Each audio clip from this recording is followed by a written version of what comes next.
هاي واكنا دقمة يخشيد واي إرديد واي سانانا لو توريوها ومد ميل دولة واتنا كاميرا لو حريتري waxa umada saandibka loo geysay waakana ciyaal weerar leh waxaana dhan ciyaal weerar waa ayagana saan yeelo hayaan guriyeen waa ka doogu weysanaay yaa naga qabahay wax naga qabaayna male isaqda baawurtu waa kana baawurtu saaro hoodu yeershowa waa bulshada ku dhaqan degmada Yakshiid ee gobolka Banaadir waxa ayna si weyn ugu cabanayaan ciyaal weero oo dhibaato weyn ku haysata halkaasi muddooyinkii ugu dambeeyayna waxa ka socda degmada Yakshiid ee gobolka Banaadir in habeenkii dadka lagu dhibaateeyo sida aad ku maqli kartaan codka dadka oo cabanaya sheegayana in markaasi meel la kala istaaga ay la yihiin waxaana dhibaatadan ka geysanaya halkaasi waa ciyaal weeradii oo muddo ugu dambeeyay ee magaalada Muqdisho ee caasimadda dalka si weyn looga sifeynayay waxa hareeraha halkan aad u jeedaan sida buuxa ama u guux dhaafiyay waa ciyaal weerada halkaasi dhibaatada weyn ku ah bulshada halkaasi ku dhaqan dadka halkaasi ayaana cabasho ka ah iyaga oo markaasi ka cabanaya dhibaatada xoogan ee ay halkaasi ugu qabaan ciyaal weerada halkaasi sidoo kale gawaarida wadada mareysay ayaana la dhagaxteynaya ama la tuuriyeynaya sida hoonka aad ku maqli kartiin wadooyinkana laga xirxiraya waa degmada Yakshiid ee gobolka Banaadir ee magaalada Muqdisho ee Soomaaliya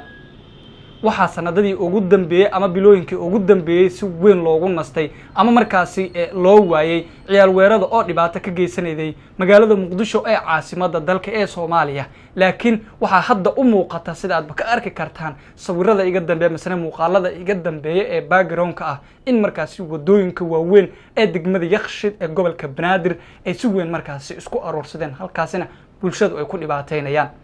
degmada Yakshiid ee gobolka Banaadir habeenkii maqribka marka salaada laga baxo ayaa ugu dambeeyay in markaasi wadada ama laamiga lagu lugeeyo misana markaasi telefoonada waaweyn sida smartska oo kale ama waxyaabaha fudfudud ee wadada aad la marto waxa macquul gal ah in ciyaal weero burcada ee dadka ka dhaca telefoonada halkaasina markaasi aad kula kulanto ee markaasi dhibaato ay ku geystaan ciidamada booliiska Soomaaliya iyo waliba sidoo kale naga sugida ayayna bulshada halkan jooga ka codsanayaan in markaasi wax laga qaban kari la yahay ciyaal weerada halkaani dhibaatada weyn ee halkaani dadka ugu haya iyaga oo markaasi ku tilmaamay in ay tahay wax nasiib darro ah in markaasi laamaha ammaanku sidan oo kale meelaha ay u guux dhaafinayaan kooxaha ciyaal weerada ah oo dhibaateeya bulshadu ay indhahooda ay ku arkaan haddana ay ka aamusan yihiin bulshada halkaasi ku dhaqan ayaana si weyn ugu cabsan ee markaasi ugu